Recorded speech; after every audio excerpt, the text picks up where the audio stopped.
Bonjour, bienvenue à l'instant coup de cœur de la médiathèque. Aujourd'hui, je vous présente le roman de Linda Lay, Œuvre vive. Alors, il s'agit donc d'un journaliste qui se trouve un petit peu parachuté par hasard dans la ville du Havre.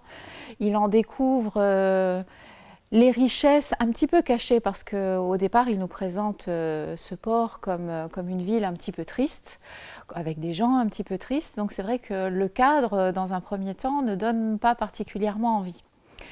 Et arrive un véritable coup de foudre, non pas amoureux, mais littéraire, dans la mesure où il découvre un écrivain local pour lequel il a une véritable adoration.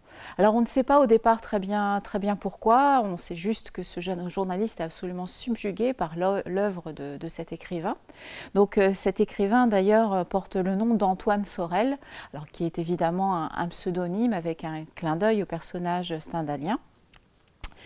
Et il se trouve que le lendemain de la fin de la lecture de cette œuvre, on apprend que l'écrivain en fait s'est défenestré.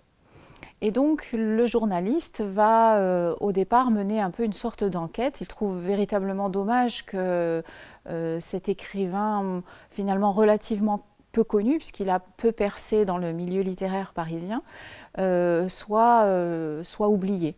Donc ce journaliste va vraiment tout faire pour essayer de continuer à faire vivre l'œuvre de cet écrivain. Donc il va rencontrer un petit peu les proches d'Antoine Sorel et il va très vite se rendre compte que ça n'est pas une mince affaire parce que cet écrivain était quelqu'un d'extrêmement renfermé, d'un tempérament un peu particulier, pas très sociable, hormis dans les bars qu'il écumait la nuit pendant parfois plusieurs jours. Donc c'est une véritable enquête qui va se mettre en route par le biais du journaliste. Et parallèlement, en fait, ce journaliste cherche aussi dans l'écriture. Pour lui, ça va être le moyen de se trouver en tant qu'homme littéraire.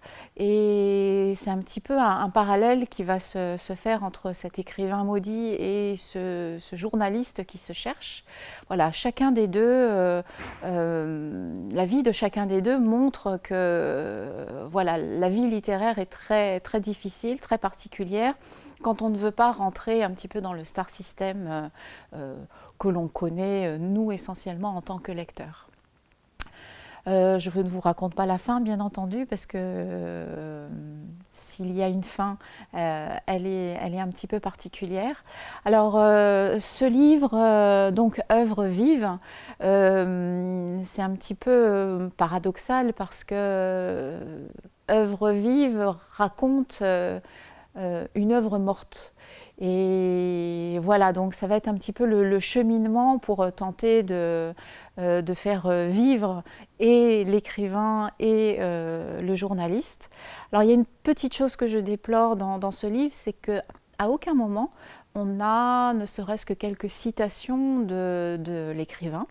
Donc on en parle beaucoup en disant que c'est absolument magnifique, que c'est génial, que c'est une œuvre d'écorché, que voilà, on nous dit plein de choses sur comment est l'écriture de cet écrivain et pourtant on n'en a jamais un seul mot ni une seule phrase.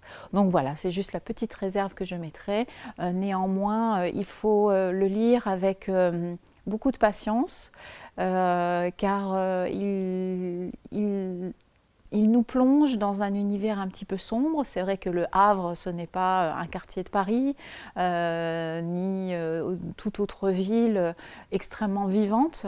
Et voilà, on nous plonge un petit peu dans la grisaille d'un port, mais il faut savoir lire non seulement entre les lignes, mais encore plus loin.